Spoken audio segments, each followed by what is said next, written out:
James Smith, a wealthy man in his late 70s, sat alone in his silver Mercedes, tapping his thumb impatiently against the steering wheel. The air conditioner hummed, barely keeping the Kentucky heat at bay.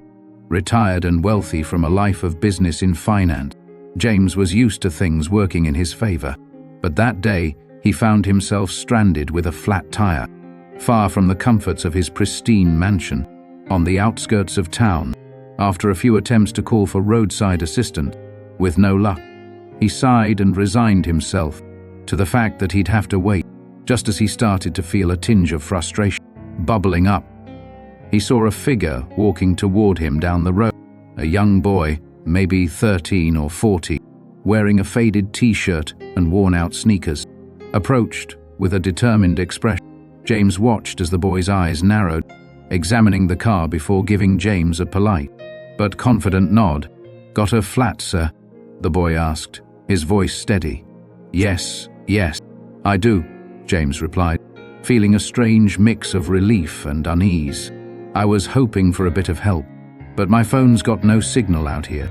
The boy gave a little smile. "I can help with that," he said, kneeling beside the tire without hesitation.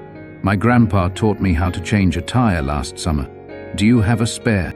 James gestured to the trunk, watching as the boy opened it and pulled out the necessary tool. The young boy worked swiftly, his hands moving with a quiet confidence that seemed almost beyond his years. As James stood there, he felt a strange humility creeping in, something he hadn't felt in a long time. He wanted to offer the boy something in return, but the young man hardly looked up, focusing intently on the task at hand. After a few minutes, the boy finished, wiping his hands on his jeans and stepping back. "All done," he said, simply offering a small, satisfied smile. James reached into his wallet and pulled out a few bills, holding them out to the boy. "Here, take this. I really appreciate your help." But the boy took a step back, raising his hand politely. "Thank you, but I don't need anything. Just happy to help." Stunned, James stood there, money still in hand, as he watched the boy turn and walk away down the road. The interaction had left him moved somehow, though he couldn't quite put a finger on why. Alone now, he slipped the money back into his wallet and got back into his car, watching in the rearview mirror as the boy's figure grew smaller in the distance. For the rest of his drive, James's thoughts kept drifting back to the boy. There was a quiet dignity about him, a self-assurance that wasn't born from money or privilege, but from something deeper. That night, as he sat alone in his lavish home, James found himself unable to shake the image of the boy, walking away with nothing but a smile. That evening, James sat in the leather armchair of his study, surrounded by shelves of books he rarely opened. The room was quiet, save for the soft ticking of the grandfather clock. In the corner, his dinner, a perfectly prepared steak and asparagus, sat untouched on the side table. He couldn't stop thinking about the boy. James had encountered thousands of people in his lifetime, business partners, employees, investors. Most interactions revolved around negotiation, favors, and deals. There was always an exchange, a price, or an expectation. But this boy, this stranger, had helped him for no reason other than kindness. He leaned back, sipping his scotch. The memory of the boy's confident smile replayed in his mind. He didn't look like someone who had much, James thought. The worn shoes, the faded clothes, the dust on his hands, it all told a story. And yet the boy carried himself with a kind of integrity that seems so rare these days. The next morning, James couldn't resist the urge to find the boy. He didn't know why, but something inside him felt unfinished. Maybe it was guilt, maybe gratitude, or maybe just curiosity. Whatever it was, he found himself driving down the same stretch of road, scanning the horizon for any sign of the boy. Hours passed, as he stopped at gas stations and small diners, asking anyone who would listen if they'd seen a young boy fitting the description. Most shrugged or shook their heads, until finally, an older woman behind the counter at a small cafe spoke up. "Sounds like you're talking about Leah," she said, wiping her hands on her apron. "That boy's always helping folks around here. Lives with his mama over in Harlan. Harlan, James repeated, making a mental note. Thank you. The town of Harlan was an hour, nestled in the foothills of the Appalachian. The drive was scenic, but James barely noticed. His mind was racing with question. What kind of life did this boy have? What kind of family raised someone like that? When he arrived in Harlan, the streets were quiet, lined with modest homes and small businesses. He asked a few locals about Liam, and was eventually pointed to a small house on the edge of town. The house was worn but tidy, with a front porch that sagged slightly under its own weight. James parked his car and hesitated for a moment, unsure of what he would even say. Taking a deep breath, he knocked on the door.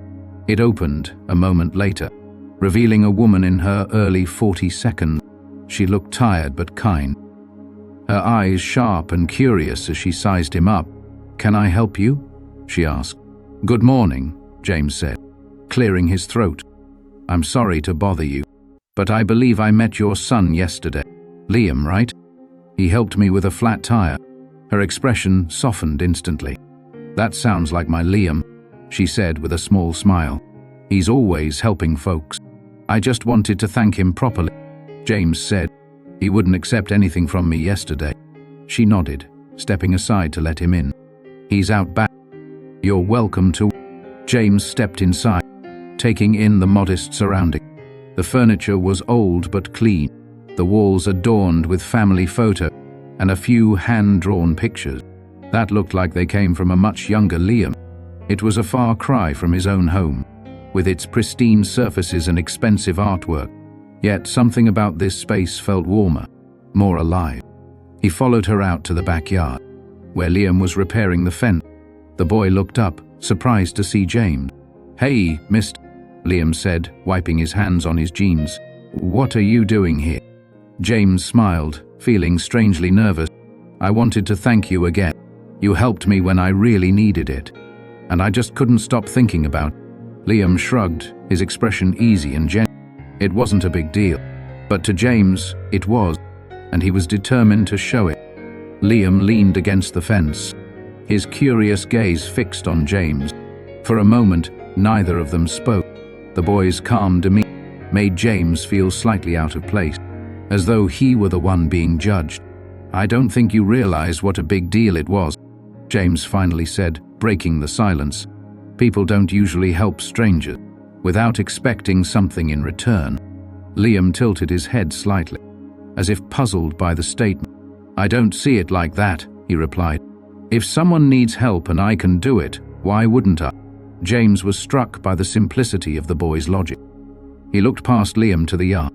The fence was patched together with mismatched wood, the grass uneven and sparse. Behind the house, an old swing set leaned precariously, its chains rusted and broken. It was clear that Liam's family didn't have much, but they made do with what they had. "You've got a good head on your shoulder," James said, meaning it. "Your mother must be proud." Liam grinned, glancing back toward the house. "She works hard. I just try to help out where I can." James was quiet for a moment, absorbing the boy's words. He thought of his own childhood, spent in a house much like this one. His parents had worked tirelessly to make ends meet, teaching him the value of hard work and perseverance. Over the years, he had drifted away from those lessons, caught up in the pursuit of wealth and status. Now, standing in this yard, he felt an odd sense of nostalgia and regret. "I'd like to do something for you and your family," James said at last. Liam straightened up, his expression cautious. "We're okay, mister. We don't need anything." "It's not about need," James insisted. "It's about what's right. You helped me, and I'd like to return the favor." Before Liam could respond, his mother stepped out onto the porch, wiping her hands on a dish towel. "Liam, you better come inside and wash up before lunch," she called, then her eyes shifted to James. "Would you care to join us? It's nothing fancy, but you're welcome." James hesitated, unaccustomed to such an invitation, but the sincerity in her voice left him no room for excuses. "I'd like that," he said, following her into the house. Inside, the kitchen smelled of freshly baked bread and roasted vegetables. The table was small, surrounded by mismatched chairs, but it was set with care. James took a seat, feeling strangely out of place in his tailored suit. Amidst the humble surrounding, Liam washed his hands at the sink and joined them, his easy smile never faltering. As they ate, James found himself drawn into their conversation. Liam talked about his school, his friends, and his dreams of becoming an engineer.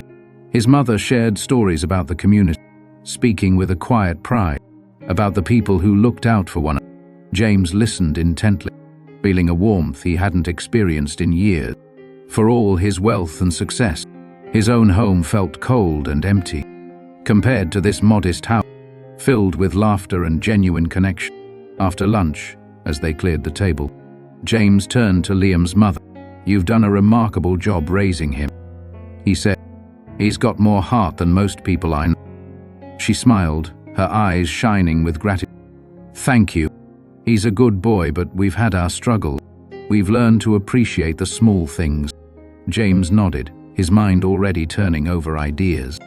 He didn't want to overstay, but he couldn't walk away without doing something for them. This family had given him a gift he hadn't even realized he needed, a reminder of what truly mattered. James left their home that afternoon with a sense of clarity he hadn't felt in. Driving back to his estate, he began to plan. This wasn't about charity. It was about honoring the boy's selflessness and the family's resilience. Liam and his mother deserved more than patched fencing and worn furniture. They deserved stability and recognition for the strength they showed every day. The next morning, James made calls. Lots of. He reached out to old colleagues, contractors, and suppliers.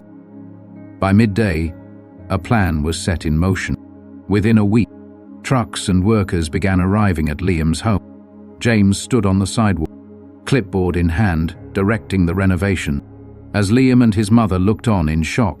"You didn't have to do that," Liam's mother said, her voice trembling, as she watched the crew unload supply. "We've managed fine on our own." James turned to her, his expression earnest. "You've done more than manage. You've thrived. But you gave me something I didn't know I was missing. Let me give back." Liam was quieter than usual, standing next to his mother, with a thoughtful look on his face. James knelt slightly, meeting his eye. "You taught me something, Liam.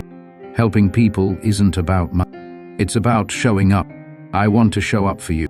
Over the next several weeks, the house underwent a transformation. The sagging porch was replaced with sturdy wood, the roof repaired, and the rusty swing set out back was replaced with a new one. Inside, the walls were painted, the floors polished, and the kitchen upgraded with modern appliances. At first, Liam tried to help with the renovations, carrying planks and sweeping debris. But James insisted he take a break. "Your job," James said with a smile, is to enjoy being a kid for a little." Still, Liam couldn't resist, sneaking out to watch the crew work, his eyes lighting up with curiosity as he observed them measure, cut, and build. One of the workers, a burly man named Noah, noticed his interest and invited him to help measure wood planks. Before long, Liam was asking questions about tools and construction, his excitement infectious. James watched from a distance, a warm pride swelling in his chest. For the first time in years, he felt like he was doing something meaningful, something beyond himself. The boy's energy reminded him of the ambition he once had before. Life became a blur of boardrooms and stock portfolios. One evening, as the sun dipped, the project was nearing its end. The family stood on the porch, marveling at the transformation. Liam's mother turned to James, her voice choked with emotion. "This isn't just a house anymore. It's a home. I don't know how we can ever thank you." James shook his head, his tone soft. "You already have. You reminded me of what life is supposed to be about. Family, connection, and purpose. I think I'm the one who should be thanking." The final day of the renovation project felt like a celebration. Neighbors stopped by to see the change, offering smiles and small gifts, fresh baked bread, jars of homemade jam, and even a potted plant. Liam's laughter echoed through the yard as he raced around, showing his friends the new swing set and the freshly painted room. Inside, the house, once tired and worn, now radiated life. James stood on the front porch, leaning against the sturdy new railing, watching the scene unfold. He hadn't felt this kind of joy in years.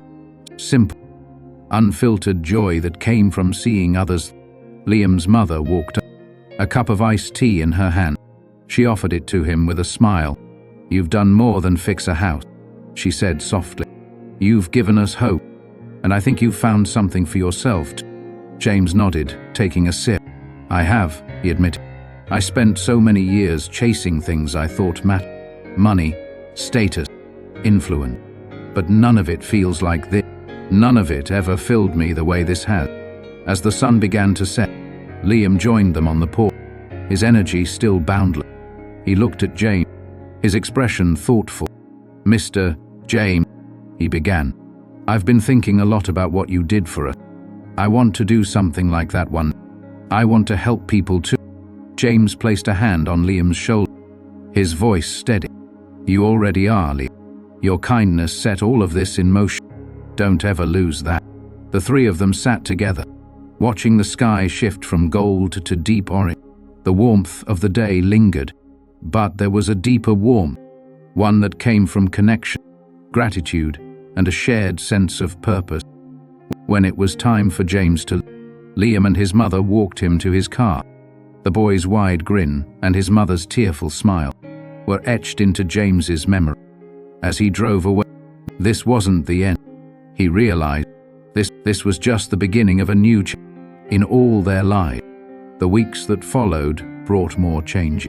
Liam's newfound curiosity about construction blossomed into a passion. James arranged for him to spend time shadowing the workers who had helped renovate the house.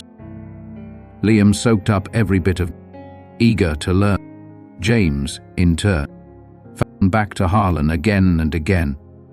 Each visit felt less like a trip and more like a return home. He no longer felt like an outsider in their lives. He was part of something bigger now, and for the first time in years, he was content.